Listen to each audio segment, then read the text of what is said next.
Hey guys, it's Uncle Stitch. Today we're going to be talking about the Halo IV.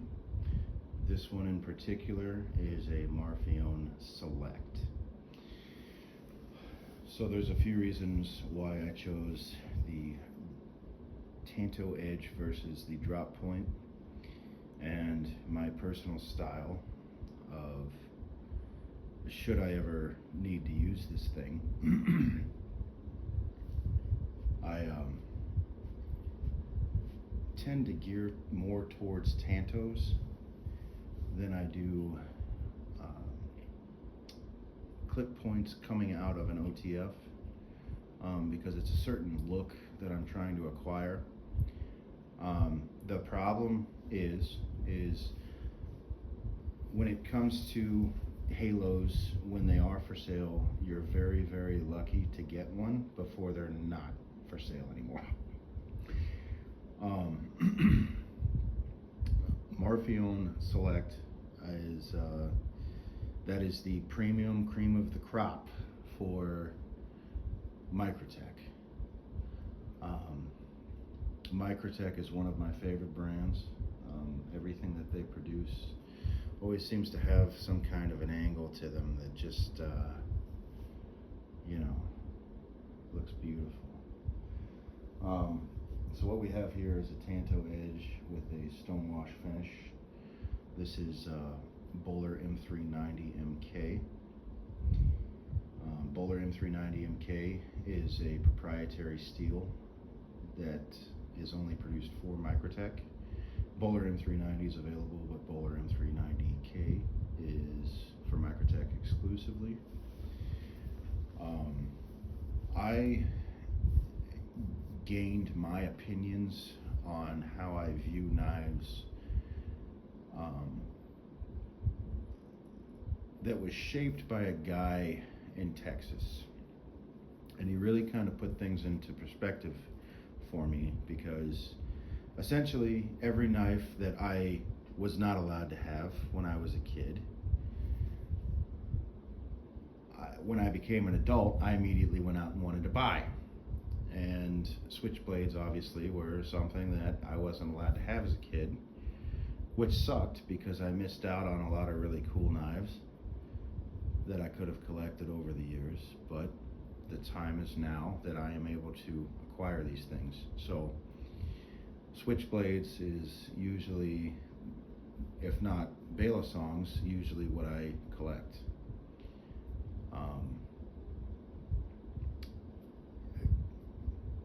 Having something like this, in the era that I grew up, you would have never found something like this.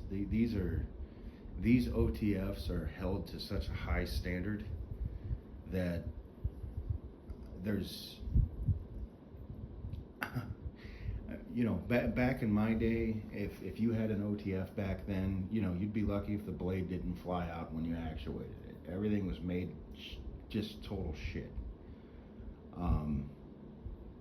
And that's not for switchblades in general. That's just for, the advancements that have been made as I'm growing up and I'm seeing these things being built. It's highly impressive. And the standards that are created by Microtech, I think, sets a precedence for everybody else in the industry who is thinking about creating OTF style switchblades. This one in particularly has a very unique aura to it. It is, I would say that the Tanto style is more of an acquired taste. Not everybody goes for that, but as I was saying about my buddy in Texas, that kind of shaped my view. The reason why I'm bringing that up is because OTFs are typically looked at as self-defense weapons, right? So what that means is you don't use this to cut open boxes. You don't use this to open up letters and cut things here and there, because the day that you need this, The day that you need this self-defense knife, you need to know and make sure that it's sharp all the time. That's why you don't use self-defense knives. Now, the things that Microtech has done make me comfortable EDCing a self-defense knife because of the premium blade steels that they're using. Everything about this, the hard coating, alloy of the handle, I mean, this is all designed for use.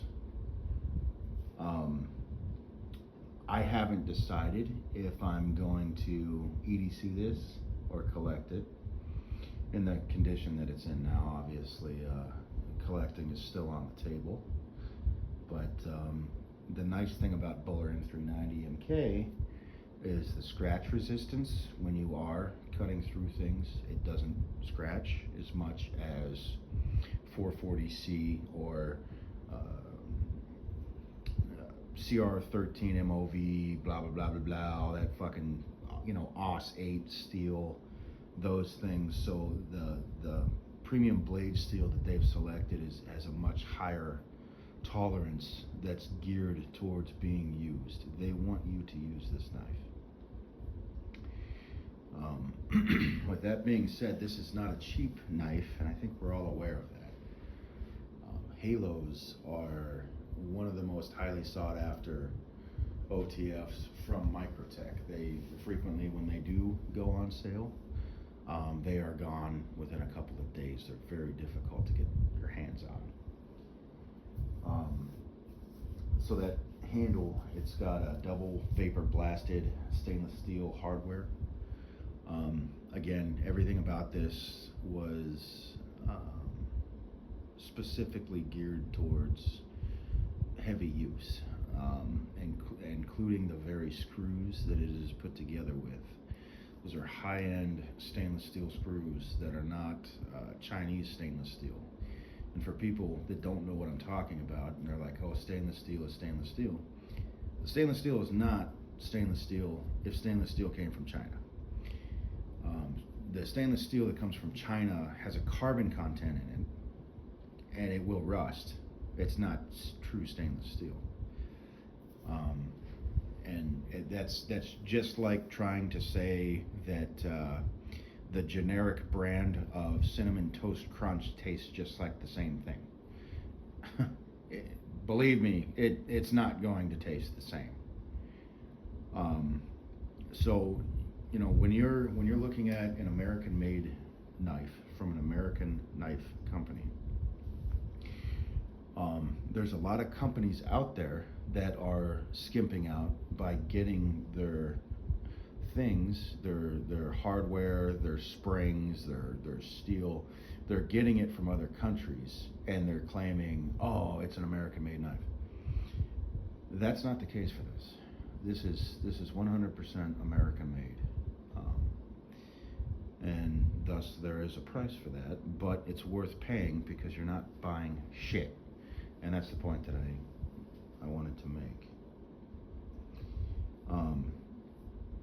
According to the website, it is saying that this is a sleek design geared towards discreet carry. And there's a couple things that you have to know, and that is that the pocket clip itself does not go past the handle, meaning it's not a deep carry. It will show a little bit, but given the size, it is slim and easy to hold and easy to conceal in your pocket. It will just look like the little tip is sticking out, the slide. So, you know, a lot of people will see that slide and they'll have no idea what the hell that is.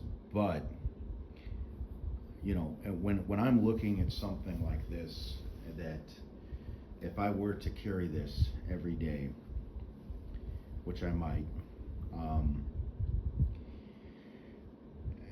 I want to know that when this is in my pocket, that nobody can identify that I have an $800 knife in my pocket.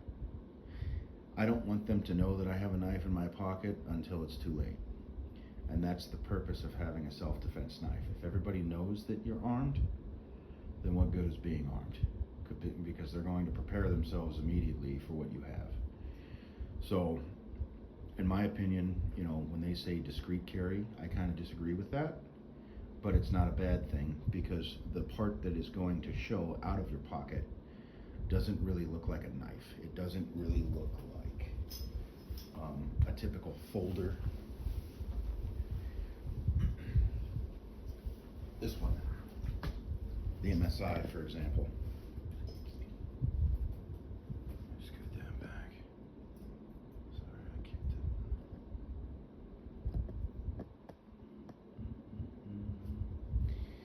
So this has a deep carry pocket clip, right?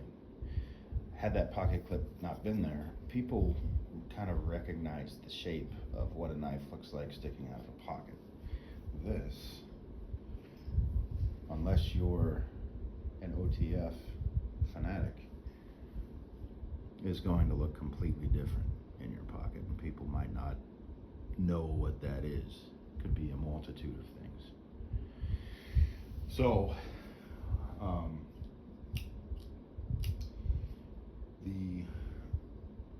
one of the cool things about these in particular, the single action OTF, that is one of the most dangerous OTFs ever produced, because when you deploy that blade, it is going forward. There's no safety device in there that is going to stop the blade when it's deployed from going any further. That thing will go until the spring is out of energy. And to me, if it wasn't dangerous, it wouldn't be fun. The dual action knives, and we'll do a review on this one as well, Combat Troodon.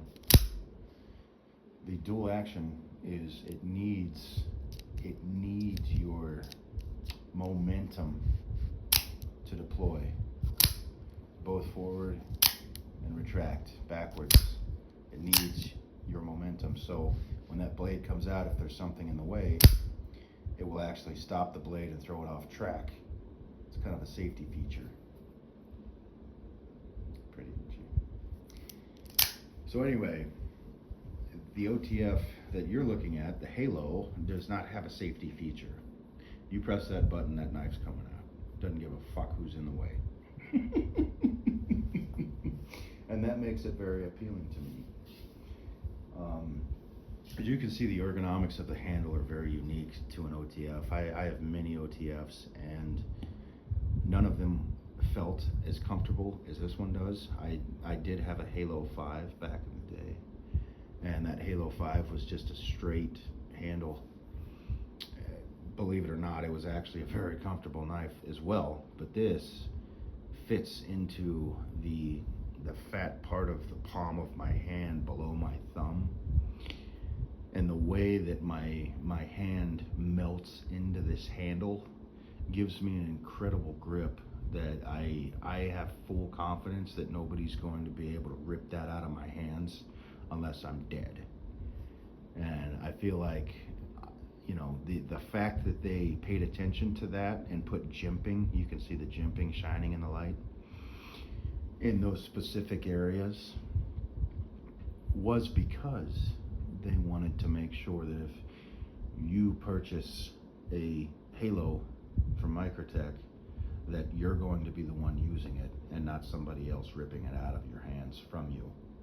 And I'm glad that they're paying attention to these things, because they want to be a superior company.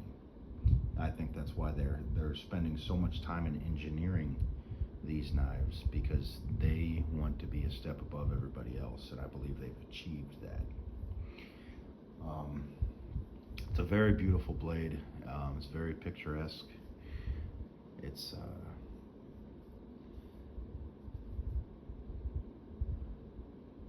probably one of the more intimidating knives I'd say that I own. You know, the things that I'm collecting are, adjust that, there we go. The things that you'll see me collecting are stuff that has an aggressiveness to that, and the artist that designed this, I think, is right along the same page of what it is that I'm looking for. And you know, there's lots of different OTF brands out there. You know, Benchmade's one of the another top one. There's Heretic, Kershaw's dipping their fingers into OTFs. You know, there's Hogue. There's all kinds of different brands of OTFs out there, and there's some OTFs that are of good quality, but they're cheaper, and none of them look anything like Microtech's. Microtech is their own entity, and they are not replicated. They're just not. The genius minds that design these are a beautiful thing. It's you know, I think when they're designing these things, they're thinking about, you know, if you had to pierce, if you had to slash your way out of a situation, you know, what would be preferred. I don't know how to describe that, but it's like, you know, this looks like a knife that you would get into a fight with and probably walk away, you know, perfectly fine. This is, you know, when you press that button and you hear that thwack, it is very attention grabbing. It really sets apart the OTF world.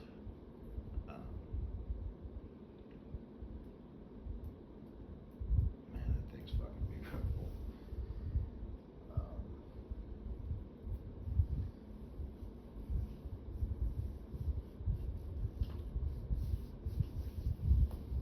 Overall length is 9.25 inches. That's with the blade being deployed. The blade itself is 3.25 inches. Main thing is, you know, when people are talking about overall length, really the only thing that matters is, does it fit inside of your pockets, you know? All right, guys, we're back. I do apologize about that. My iPhone again ran out of storage. I have deleted so much shit, it's fucking retarded. You know, yesterday I took a 55-minute video, and you know, I deleted that and then deleted it from the deleted files, and then in 18 minutes in, it's telling me my storage is full again. So that's kind of annoying. But so that was my thoughts and opinions about the Microtech Halo. If I do decide to UDC this knife, which there's a very high possibility of that, I will do a second video on this. But the other portion of this that I wanted to talk about, there's a reason why there's a card sitting in front of my display. So I wanted to talk to you a little bit about, you know, the idea of purchasing one of these. And there's a lot of people that are sitting there right now telling themselves, I cannot afford this. It's a beautiful knife, but there's no way that I could afford roughly an $800 knife right now. So there's a few things that I want to mention. And one is, you know, if you go right now on April, I don't know, it's like April 20th, 2026. If you go on Blade HQ right now, out of stock. Knife Center, out of stock. If you Google Halo IV, it's going to be out of stock. So, you know, the oasis in the desert has been D&K knives. I can't tell you how many times, and I'm not just saying this, I have purchased several knives from D&K Knives, and they always seem to have what I can't find, what is out of stock. And that's because the baddest ass of all badasses, Don Farmer, he has an eye for these things. So when he sees things that he wants in his store, he buys them. And it's kind of the little hidden gem. It's like, hey, you know, if it's out of stock on a major website, chances are D&K has it. So what I was saying before about, a lot of people are sitting there looking at this and they're like, man, I wish I could find some way to own one of these. I wish I could add that to my collection, or I wish that, there was some kind of an answer for me to acquire this in some way, shape, or form. And there is. Part of the reason why a lot of people don't have knives like this in their collection is because they consistently tell themselves the same word. It's not just in knives, it's in everything. They say the word, I can't. I can't afford this. I can't do that. I can't fit that in my budget. Well, the only thing that you have to do, that Don Farmer has opened up the door, is to quit using the word I can't and start using the word I'll try. You can name any fucking website that does this, and it's gonna blow my mind, because Don Farmer is the only person that I have met that will do this, and that is layaway. And I know people hear the word layaway and they just immediately, for some odd reason, just have some kind of a fit about it. This is Donnie reaching his hand out to you while you're drowning in the ocean. If you really want something, if you really see a knife that you like and it is out of range, and you are telling yourself, I can't afford this. Oh, if I buy that, I won't be able to pay for my car, or I won't be able to make my rent. Donnie has offered layaway, and I put this in particular knife on layaway for $200. Donnie didn't tell me I had to put $200 down. That's just the number that popped out of my head when I was talking to him on the phone when I told him that I wanted this knife. And he took it down off of his website and put it aside for me and let me pay it off. That is how I am acquiring knives like these for my collection. That is exactly how you can acquire these knives for yourself as well. There's a lot of different things that run through people's heads, when it comes to expensive purchases like this. For some people, this is a big decision. Owning something like this, people always need to find some kind of a reason to go to somebody else for their opinions and see if the idea of buying one of these is just as insane as they're thinking it is, but they just want somebody else to say it. And those are the types of people that will say things like, oh, well, I need to talk it over with my wife first. And what I have to say about that is, what type of example are you setting for your children? Be a man. Grow the fuck up. Be a man. That's all I got to say about that. Look, guys, Combat Troodon, Hellhound, MSI, these are all for sale at D&K Knives. D&K Knives is a freaking palace. When I walked into that store, I made a video. If you guys want to see what his store looks like, it's on my channel. I made a video about going into his store. I want you to see what's available for sale in there. That place is a palace of knives. It's beautiful. I love the way it's set up. Look, all you got to do, call D&K Knives. That is 480-849-3212. Ask to talk to Donnie. Tell him Uncle Stitch sent you from YouTube. Chances are, if you tell him that, he's probably going to send you all kinds of stickers and all kinds of cool stuff. But yeah, D&K Knives at outlook.com. They're located here in Phoenix, Arizona. They are a local company. Guys, I'm telling you, I would not be saying this if I didn't know this to be true. This is a very, very professional knife store, and they are very exclusive, very high end, and have things that are out of stock everywhere. So this is my hidden gem, is D&K Knives. These guys have had a lot of things that I did not think were acquirable, and they made them in reach for me to acquire. That is what I wanted to share with you about D&K Knives. They're a great company, and I can't say enough good about them. It's always been a pleasant experience. So anyway, all right, guys, reach out to Don. Ask him what's in stock. Visit his website. Go through his inventory. Chances are the knife that you've been wanting that's out of stock, he probably has it. And if you ain't got time to get on the web, give him a call. Shoot, Don is an encyclopedia of knowledge.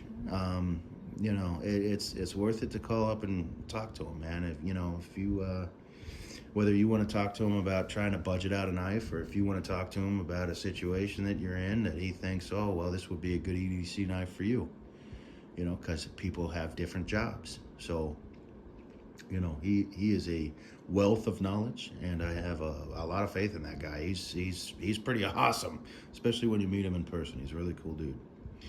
But, all right, guys, that is my thoughts and opinions on Microtech's Halo IV, the Marfion Select. And thanks for tuning in. All right, guys. Peace.